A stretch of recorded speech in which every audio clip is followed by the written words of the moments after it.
નમસ્કાર મિત્રો, હું છું શ્રદ્ધા ઝા।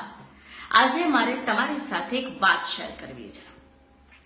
મિત્રો, દર શ્રાવણ માસમાં મને એવા મેસેજીસ મળે છે કે ભગવાન શિવજીને જે દૂધ ચડાવતા હો તો નહીં ચડાવો, એ દૂધ બચાવો ને પેલા ગરીબ નિર્ધન બાળકોને દાનમાં આપો। આવા મેસેજીસ તમને પણ મળતા હશે। જોકે જનરલી આપણા બધા તહેવારોમાં આવા મેસેજીસ સ્પ્રેડ થાય છે કે દિવાળીમાં ફટાકડા નહીં ફોડો, ઉત્તરાયણમાં પતંગો નહીં ચગાવો, હોળીમાં રંગો નહીં ખરીદો। આ બધા પૈસા બચાવીને પેલા ગરીબ નિર્ધન બાળકોને દાનમાં આપો। જે પણ આવા મેસેજીસ કરે છે એમને મારો એક પ્રશ્ન છે કે તમને આ વિચાર માત્ર તહેવારોમાં જ આવે છે? 12 મહિના નથી આવતા? શ્રાવણ માસમાં શિવજીને જે દૂધ ચડે છે 50 ગ્રામ જેટલું ચડાવતા હશો, કદાચ કોઈક 100 ગ્રામ ચડાવતું હોય તો એ 50 ગ્રામ 100 ગ્રામ દૂધ બચાવવાનો તમને વિચાર આવ્યો એક જ મહિનો શ્રાવણ માસમાં। તમે દરરોજ દૂધ પીવો છો, હું દરરોજ દૂધ પીવું છું, આપણે સૌ દરરોજ દૂધ પીએ છીએ, તો કેમ આપણને દરરોજ દૂધ બચાવીને પેલા ગરીબ બાળકને આપવાનો વિચાર નથી આવતો?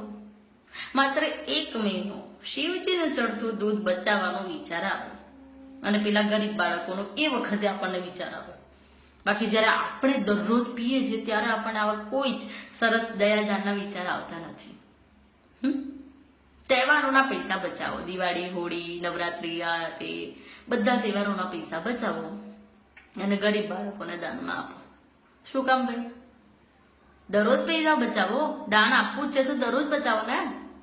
દરરોજ તમારા ખોટા ખર્ચા બંધ કરો, વ્યસન છોડો તમારું, દારૂ, ગુટખા, સિગરેટ, માંડ, મટન, મચ્છી આ બધું જો ખાતા હો તો એ બધું છોડો, એના પૈસા બચાવીને દાન આપો। 2 ફાયદા થશે એનાથી।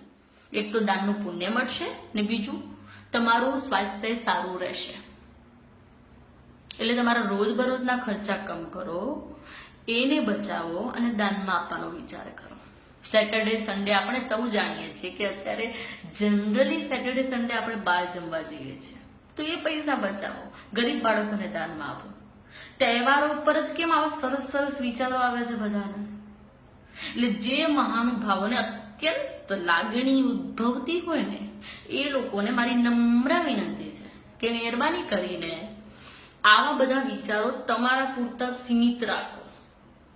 એટલે છે ને, મહેરબાની કરીને તમારો વ્યવહાર બદલો, અમારો ધર્મ અને અમારા તહેવારો બદલવાનો પ્રયત્ન નહીં કરો।